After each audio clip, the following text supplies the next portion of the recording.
Hello students, welcome to chemistry class. हमारा chapter शुरू है, chapter 14 that is basic principles in organic chemistry. इसके पहले के लेक्चर में हमने होमोलाइटिक फ्यूजन के बारे में स्टडी किया था। Now we are going to study the heterolytic fusion, that is nothing but the heterolytic cleavage. Okay, तो यहाँ पे देखो हेटेरोलाइटिक, आपको ऑलरेडी इस होमोलाइटिक फ्यूजन के बारे में पता है। तो होमोलाइटिक फ्यूजन में क्या होता है कि जब बॉन्ड जो कोवैलेंट बॉन्ड जो दो एटम के बीच में होता है वो इक्वली ब्रेक होता है, उसके वजह से इलेक्ट्रॉन का इक्वल डिस्ट्रीब्यूशन होता है। एक इलेक्ट्रॉन एक स्पीसीज के पास ट्रांसफर होता है और दूसरा इलेक्ट्रॉन दूसरे स्पीसीज के पास। इसके वजह से वहाँ पे फ्री रेडिकल का फॉर्मेशन होता है। And now we are going to the heterolytic fusion. Heterolytic cleavage में क्या होगा कि हेटेरोलाइटिक क्लीवेज जब होता है कोवैलेंट बॉन्ड का, तो जो दो एटम के बीच में, मतलब जिस दो एटम के बीच में कोवैलेंट बॉन्ड है, जैसे फॉर एग्जांपल अगर हमने HCl को कंसिडर किया तो यहाँ पे हाइड्रोजन का एक इलेक्ट्रॉन और Cl का एक इलेक्ट्रॉन।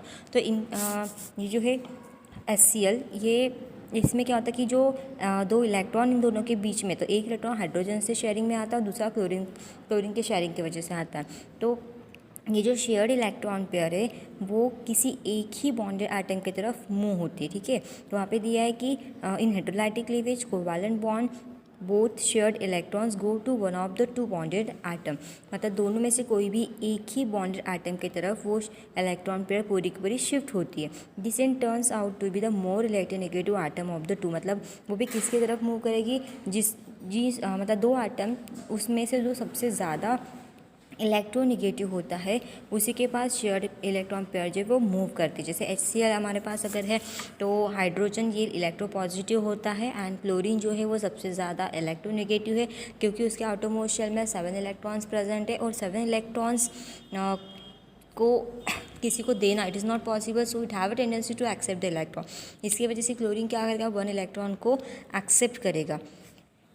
इसका मतलब वो इलेक्ट्रोनेगेटिव है। अगर क्लोरीन इलेक्ट्रोनेगेटिव है तो जो दोनों इलेक्ट्रॉन इस बॉन्ड में शेयरिंग में है वो दोनों के दोनों इलेक्ट्रॉन जो है वो किसके पास अट्रैक्ट किए जाएंगे, क्लोरीन की तरफ, because it is highly electronegative.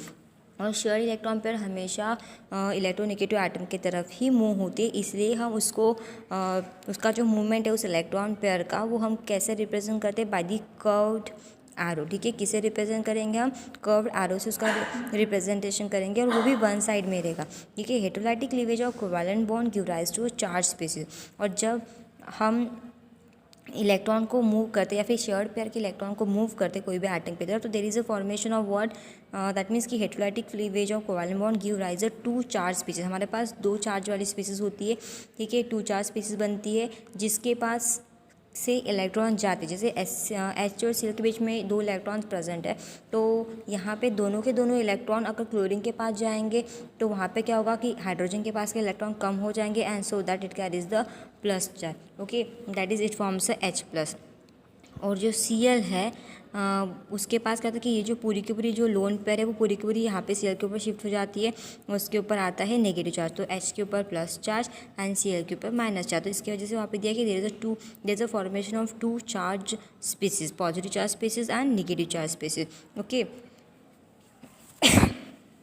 सो वहाँ पे देखो the negative charge species that is anion has a more electronegative atom which has taken away the share electron pair with it. और जो नेगेटिव चार्ज वाली जो स्पीसीज होती है, ठीक है, वो अनायनिक होती है और वो मोर इलेक्ट्रोनेगेटिव होती है, इसकी वजह से वो शेयर्ड पेयर को अपने तरफ ले लेती है। And the heterolytic cleavage is represented as, और हम हेटेरोलाइटिक क्लीवेज को इस तरीके से रिप्रेजेंट कर सकते हैं जहाँ पे ए बी है। ठीक है, तो ए बी में से ए इलेक्ट्रोपॉजिटिव है, बी इलेक्ट्रोनेगेटिव है। तो क्या होता है यहाँ पे कि जो दोनों इलेक्ट्रॉन, अब यहाँ पे देखो एरो कहाँ पे पॉइंट किया है, ए बॉन्ड से लेकर बी तक, मतलब बॉन्ड की जो शेयर इलेक्ट्रॉन पेयर है वो पूरी की पूरी बी की तरफ जाती है, बिकॉज ऑफ दैट ए के पास के इलेक्ट्रॉन कम हो जाते हैं, so it carries positive charge that is called as a cation.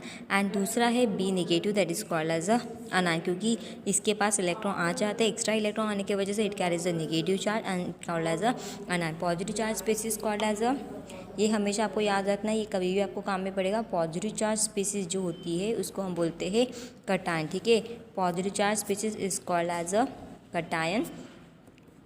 और जो नेगेटिव चार्ज स्पीसीज होती है उसको हम बोलते हैं अनायन। तो ये आप हमेशा याद रखोगे, ठीक है। Positive charge species called as a cation and negative charge species called as a anion. ऐसी दो टाइप की स्पीसीज फॉर्म होती है because of the heterolytic cleavage, because electron pair जो है या फिर शेयर्ड पेयर जो है वो अट्रैक्ट की जाती है by only attracted by the electronegative atom between the out of the bonded atom, ठीक है। दो जो आइटम वहाँ पे बॉन्डेड होते हैं उसमें से एक आइटम जो इलेक्ट्रोनेगेटिव होता है वो अपनी तरफ इलेक्ट्रॉन पेयर को खींच लेता है and because of that it produce a charge species. जिसके पास इलेक्ट्रॉन जाते हैं इट कैरीज नेगेटिव चार्ज, जिसके पास से जाते हैं that carries a positive charge, ठीक है। And positive charge species called as a cation and negative charge species called as a anion, ठीक है। अब यहाँ पे देखो नेक्स्ट पॉइंट, आपको एक एग्जाम्पल दिया है CH3Br का, वो हम देख लेते हैं। उसमें CH3Br जो आपका एग्जाम्पल है उसमें CH3Br जो है वो हाइड्रोजन है, ठीक है। And it's highly electronegative species. Hydrogen जो होता है वो हाईली इलेक्ट्रोनेगेटिव स्पीसीज होता है, ठीक है। अब वो इलेक्ट्रोनेगेटिव स्पीसीज है, इसका मतलब क्या कि वो बॉन्ड के इलेक्ट्रॉन, क्योंकि जो बॉन्ड बना है वो किसके बीच में, आपकी रिएक्शन देखिए यहाँ पे CH3Br ये पूरा एक मॉलिक्यूल, तो CH3Br में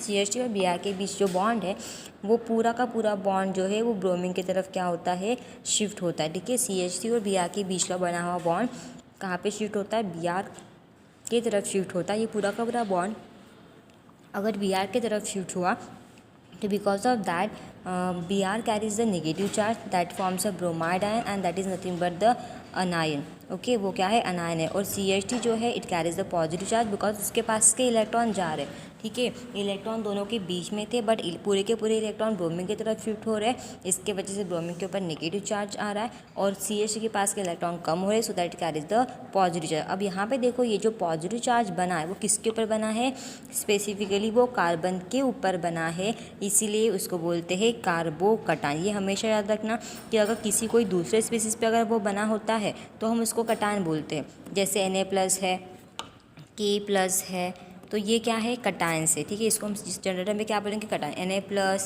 K+, this all are the cation. लेकिन अगर वो स्पेसिफिकली अगर कार्बन के ऊपर बन रहा है तो इसको हम क्या बोलेंगे, कटायन बोलेंगे। तो आपको ये याद रखना है कि charge present on the carbon atom, positive charge present on the carbon atom is called as a carbocation. तो यहाँ पे हमें कौन सा कार्बोकटायन मिल रहा है, मिथिल कार्बोकटायन मिल रहा है, ठीक है। वो कार्बन किसका है, मिथिल ग्रुप का है, इसलिए हम उसको बोलते हैं methyl carbocation. And we get one of another ion that is a bromide ion. हमें यहाँ पे Br- आयन भी मिलता है क्योंकि वो इलेक्ट्रॉन नेगेटिव है और वो बॉन्ड के इलेक्ट्रॉन अपने तरफ शिफ्ट कर लेता है because of that carries the negative charge. देखो heterolysis is favoured in the polar solvent. Heterolysis हमेशा पोलर सॉल्वेंट में होता है, वो उसके लिए फेवरेबल है, ठीक है। मतलब इजीली हेटेरोलाइसिस की प्रोसेस कहाँ पे कैरिड होती है, पोलर सॉल्वेंट्स में कैरिड होती है। एंड इन मिथिल ब्रोमाइड में ब्रोमीन जो है वो मोर इलेक्ट्रोनेगेटिव है, ठीक है। मिथिल ब्रोमाइड का जो एग्जांपल है उस मिथिल ब्रोमाइड में मतलब CH3Br में ब्रोमीन जो है कैसा है, it is highly negative in nature. अगर ये हाईली इलेक्ट्रोनेगेटिव है तो बाजू वाला कार्बन 100% कैसा रहेगा, हाईली इलेक्ट्रो पॉजिटिव रहेगा।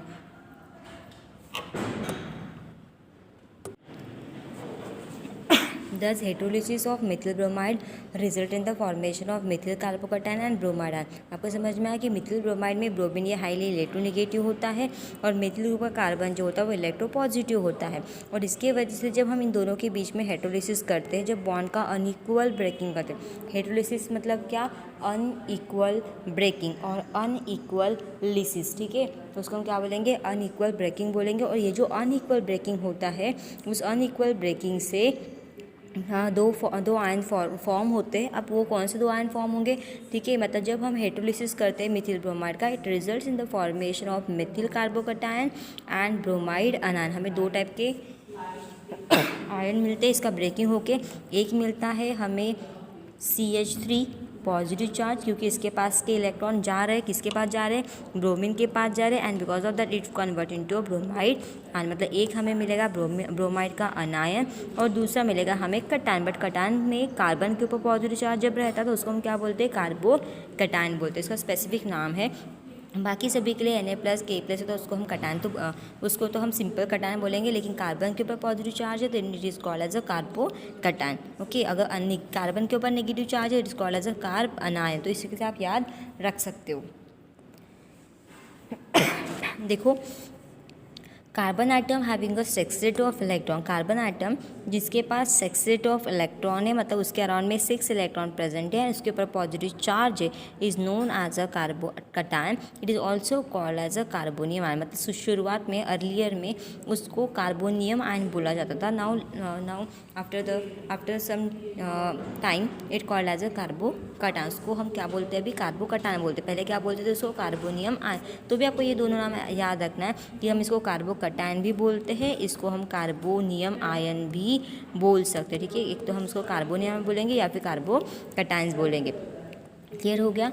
ठीक है, मतलब carbon atom having a sextet of electron. जैसे फॉर एग्जांपल आप सेक्सटेट कैसे ड्रॉ करेंगे? जैसे आपका ये कार्बन है, ठीक है, यहाँ पे इसका एक बॉन्ड जो था वो मैंने ऑलरेडी किसी के पास शिफ्ट किया, ये बॉन्ड था, ये पूरा का पूरा बॉन्ड मैंने यहाँ पे शिफ्ट कर दिया, मतलब किसी के पास अगर ये ट्रांसफ़र हो गया इलेक्ट्रॉन आइटम के पास, तो बचा क्या आपके पास?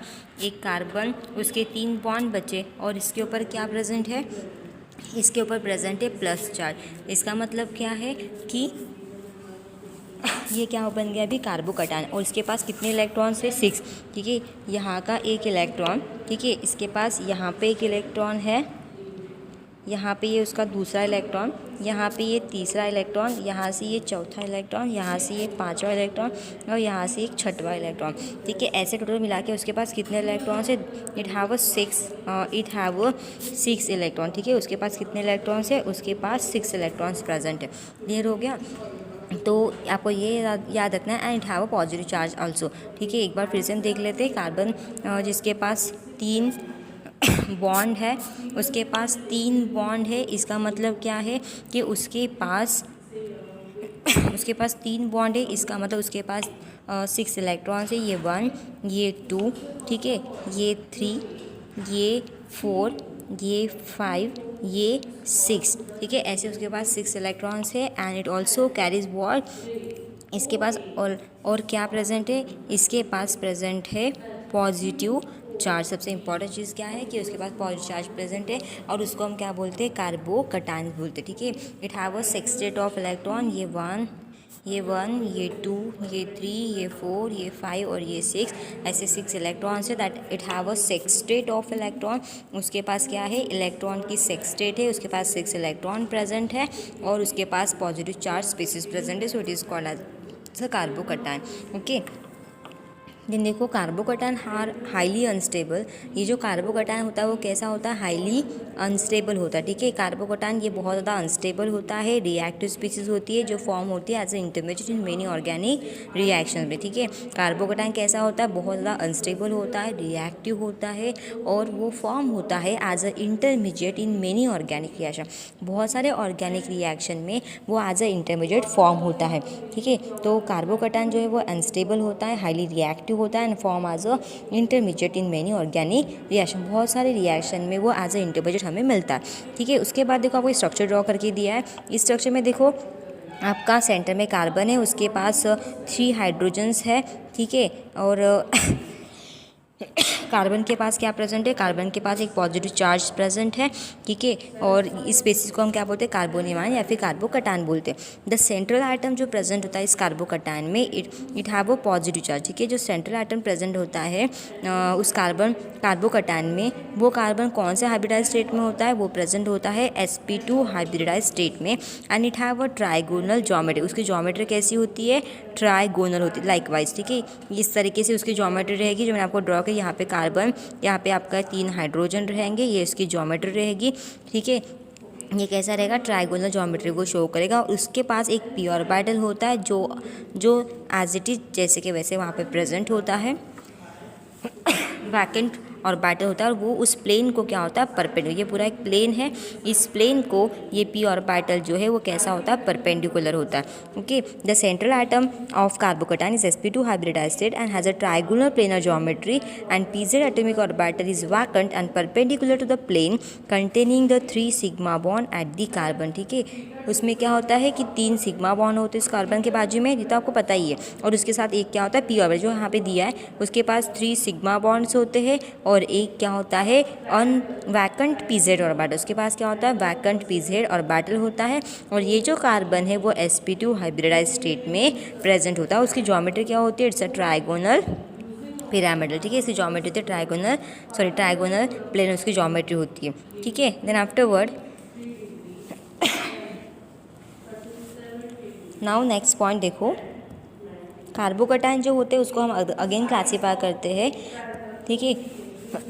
Carbocation are classified as a primary, secondary and tertiary. Primary carbocation है, सेकेंडरी कार्बोकटायन और टर्शरी कार्बोकटायन। आपको ऑलरेडी पता है कि हमें प्राइमरी किसको बोलना है। हमें प्राइमरी किसको बोलना है, जहाँ पे जिस कार्बन पे आपका पॉजिटिव चार्ज प्रेजेंट है वो कार्बन 3 कार्बन के साथ अगर अटैच है तो it is called as a primary carbocation, ठीक है। मैंने क्या कहा कि जिस कार्बन के ऊपर आपका पॉजिटिव चार्ज प्रेजेंट है वो वाला कार्बन 3 कार्बन के साथ अटैच है तो it is called as a primary carbocation, ठीक है। या दूसरा जो दिया आपको दैट इज़ उसका एग्जाम्पल आपको दिया है टर्शरी ब्यूटिल कार्बोकटायन, जिसमें सेंटर में आपका कार्बन है, यहाँ पे एक CH3 है, यहाँ पे ये दूसरा CH3 है, यहाँ पे ये तीसरा CH3 मतलब ये मिडिल वाला कार्बन 3 कार्बन के साथ ज्वाइन है। इसका मतलब ये कौन सा एग्जाम्पल होगा, tertiary butyl carbocation. It's a tertiary type, ठीक है। It's a tertiary butyl carbocation जिसको हमने T से रिप्रेजेंट किया है, tertiary butyl, T stand for the tertiary butyl carbocation. Now second जो दिया दैट इज आइसोप्रोपिल कार्बोकटायन, ठीक है। ये एग्जांपल है आइसोप्रोपिल कार्बोकटायन का। तो आइसोप्रोपिल कार्बोकटायन में क्या होता है कि जो सेंटर वाला जो कार्बन होता है वो कितने कार्बन के साथ अटैच रहेगा, it is attach with the 2 carbon atom, ठीक है। 2 कार्बन से अटैच रहेगा और 1 हाइड्रोजन से अटैच रहेगा, ठीक है। और इसके ऊपर भी क्या रहेगा, plus charge. It is a secondary type of carbocation. उसमें एग्जांपल दिया आइसोप्रोपिल कार्बोकटायन का। तो सेंटर में आपका C है, उसके साथ एक H अटैच है, ठीक है। यहाँ पे है आपका CH3, इवन यहाँ पे भी CH3 है और यहाँ पे भी CH3 है, तो ठीक है। सॉरी यहाँ पे H है, तो इस तरीके से आपको ये मिस कर, यहाँ पे ये इसको इरेज कर देती हूँ मैं। यहाँ पे CH3 CH3 CH, it's a example of isopropyl. अब आइसोप्रोपिल क्यों बोला, क्योंकि कार्बन की स्ट्रेट चेन और सेकंड चेन स्ट्रेट चेन के सेकंड पे एक ब्रांच प्रेजेंट है, इसलिए उसको हम आइसोप्रोपिल ग्रुप बोल सकते हैं, ठीक है। तो आपको समझ में आया। सेकेंडरी मतलब क्या कि जिस कार्बन के साथ 2 कार्बन अटैच है उसको हम क्या बोलेंगे, सेकेंडरी।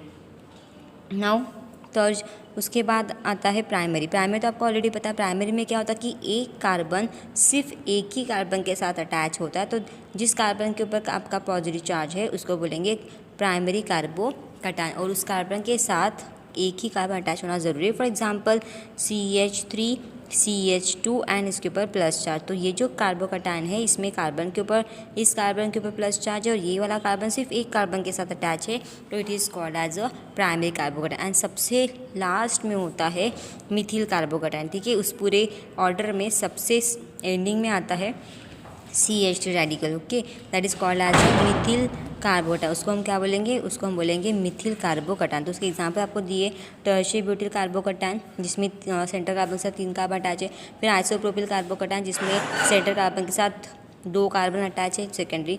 तो उसके बाद इथिल कार्बोकटायन, उसमें जिसको ऊपर कार्बन, जिस कार्बन के ऊपर पॉजिटिव चार्ज प्रेजेंट है वो एक ही कार्बन के साथ अटैच है, it is called as a primary, okay. And उसके बाद CH3 में एक अकेला CH3 major radical present is also carries the positive charge, okay.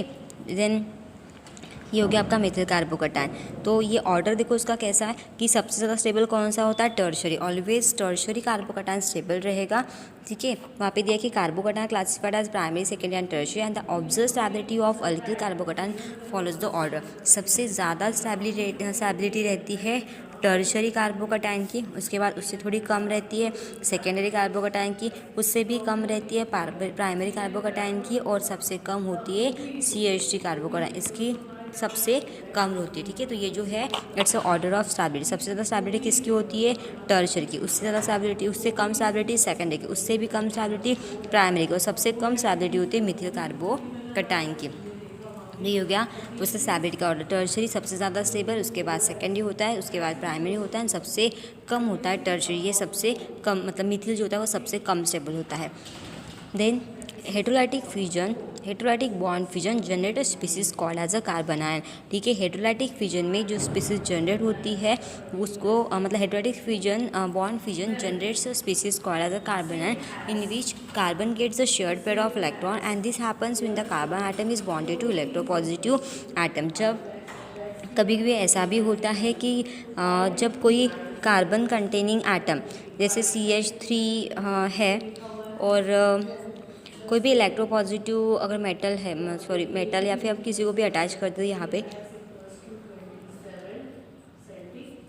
Suppose मैंने यहाँ पे हाइड्रोजन को अटैच कर दिया, तो यहाँ पे देखो अगर मुझे ये बॉन्ड ब्रेक करना है, आपको पता है कि इसमें से हाइड्रोजन कैसा होता है, इलेक्ट्रोपॉजिटिव होता है, और ये अगर ये इलेक्ट्रोपॉजिटिव तो ऑब्वियसली ये कार्बन क्या करेगा, नेगेटिव चार्ज कैरी करेगा। तो यहाँ पे हाइड्रोजन इलेक्ट्रोपॉजिटिव होने के वजह से जब इसका हम हेटेरोलाइटिक फ्यूजन करेंगे तो ये पूरा का पूरा बॉन्ड कहाँ पे शिफ्ट होगा, इलेक्ट्रोनेगेटिव एटम के तरफ। मतलब इस CH3 के पास ऑलरेडी इलेक्ट्रॉन्स थे, क्योंकि वो इलेक्ट्रोनेगेटिव है, तो पूरे के पूरे बॉन्ड भी उसके पास जाएंगे। तो बिकॉज ऑफ दैट CH3 जो है it get convert into carb अनायन and hydrogen gate convert into H+ ion. तो ये जो कार्बन कैरीज नेगेटिव चार्ज है उसको हम क्या बोलते हैं, carbon carries negative charge, it's called as a carb anion. ठीक है, उसको हम क्या बोलेंगे, कार्ब अनायन बोलेंगे। ये कब बोलेंगे, जब आपके कंपाउंड में कार्बन के साथ एक इलेक्ट्रोपॉजिटिव एलिमेंट प्रेजेंट है तो।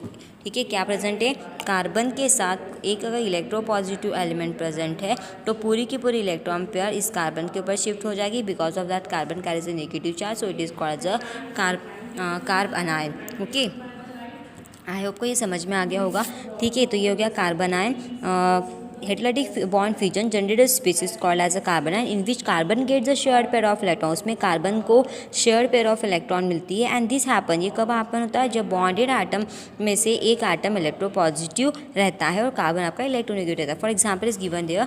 ठीक है, वहाँ पे आपका CH3Z है, तो CH3Z में जो Z है, ठीक है, CH3Z में जो Z है वो इलेक्ट्रोपॉजिटिव है। अगर ये इलेक्ट्रोपॉजिटिव है तो ये कार्बन आपका इलेक्ट्रोनेगेटिव रहेगा, तो पूरी की पूरी इलेक्ट्रॉन पेयर कार्बन के ऊपर शिफ्ट हो जाएगी। Because of that CH3 carries the negative charge.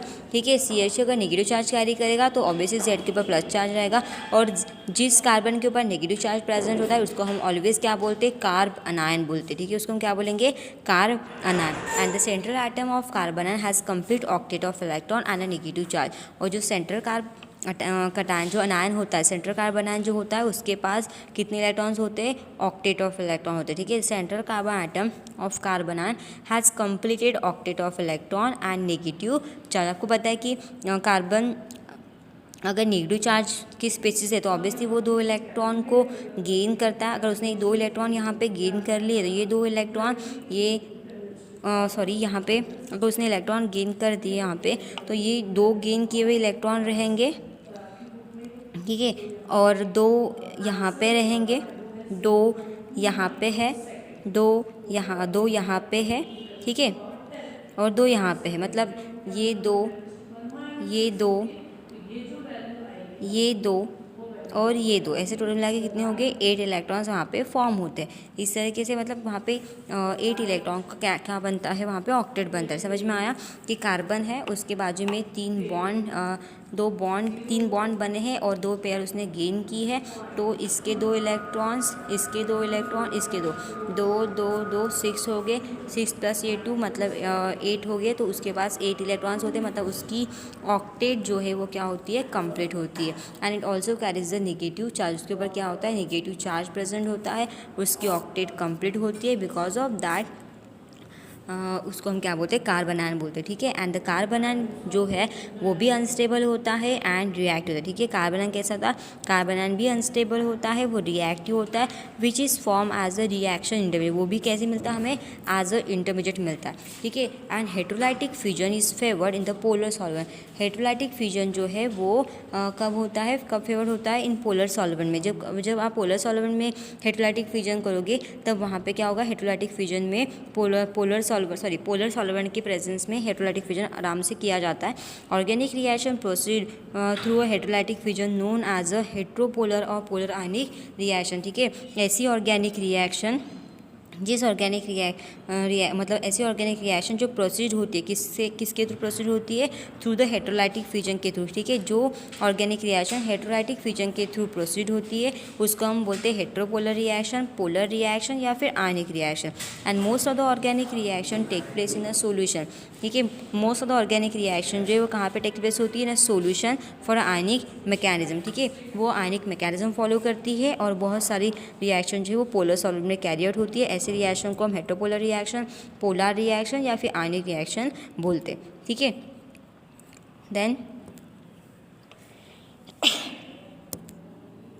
देखो यहाँ पे अभी आपका ये पॉइंट कवर अप हो गया। Most of the organic reaction taking place in solution follow the ionic mechanism. जो रिएक्शन इस टाइप के सॉल्वेंट में होती है वो आयनिक मैकेनिज्म फॉलो करती है। अब यहाँ पे देखो कैन यू टेल का एक आपको टेबल दिया है, उसमें आपको पूछा है कि बॉन्ड फिजन दिए हुए and type of cleavage and individual जो फॉर्म होगा वो दिया हुआ है। यहाँ पे देखो पहले एग्जाम्पल में देखो ये CH3 की तरफ बॉन्ड मूव करा, इसका मतलब हमें CH3 माइनस आयन मिल रहा है और कॉपर का आयन मिल रहा है। तो बॉन्ड का चार्जेस जब डेवलप होते हैं इसका मतलब क्या कि वहाँ पे हेटेरोलाइटिक फिजन होता है। जहाँ पे रेडिकल बनेंगे वहाँ पे होमोलाइटिक फिजन होगा। यहाँ पे चार्जेस बने मतलब वहाँ पे हेटेरोलिसिस हो रहा है, ठीक है, और वहाँ पे कार्ब अनायन बन रहा है, ठीक है। तो यहाँ पे देखो, यहाँ पे सेकेंड एग्जाम्पल है। उस सेकेंड एग्जाम्पल में आपको देखो ये स्पीसीज दिख रही है, उसके ऊपर एक डॉट दिख रहा है। इसका मतलब क्या है, वो क्या है, ये जो डॉट है वो क्या है, रेडिकल है। मतलब यहाँ पे कौन सा स्पीसीज होगा, होमो, ठीक है। यहाँ पे क्या होगा, होमोलिसिस फिजन होगा और यहाँ पे क्या मिलेगा, हमें रेडिकल मिलेगा, ठीक है।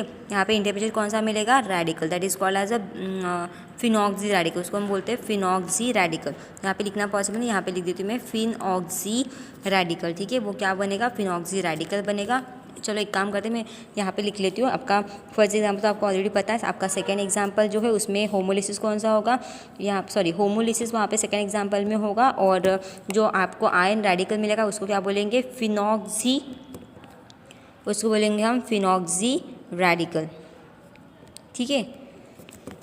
क्योंकि आपका सेकेंड एग्जाम्पल के बारे में। उसके बाद थर्ड एग्जाम्पल देखो, थर्ड एग्जाम्पल में क्या होगा, थर्ड एग्जाम्पल में भी आपको दो चार्जेस के आयंस मिल रहे हैं, ठीक है। यहाँ पे क्या हो रहा है कि आपको एक नेगेटिव चार्ज वाली स्पीसीज मिल रही है और वाटर मिल रहा है। नेगेटिव चार्ज वाली स्पीसीज मतलब वहाँ पे क्या बन रहा है, वहाँ पे कार्ब बनाया बन रहा है, ठीक है। थर्ड एग्जाम्पल में जो फिजन है वो कौन सा होगा, हेट्रोलाइटिक फिजन, ठीक है। आपका फिजन होगा हेट्रोलाइटिक फिजन और वहाँ पे बनेगा आपका कार्ब अनायन, ठीक है। क्या होगा, कार्ब अनायन बनेगा। उसके बाद फोर्थ एग्जाम्पल में देखो आपको क्या दिया है, आपके पास CH3 मतलब टर्शरी ब्यूटिल ब्रोमाइड है और टर्शरी ब्यूटिल ब्रोमाइड के एग्जांपल में ये Br का बॉन्ड हम यहाँ पे शिफ्ट कर देंगे तो कार्बन के ऊपर प्लस चार्ज मिल रहा है, मतलब आपको मिल रहा है वहाँ पे कार्बो।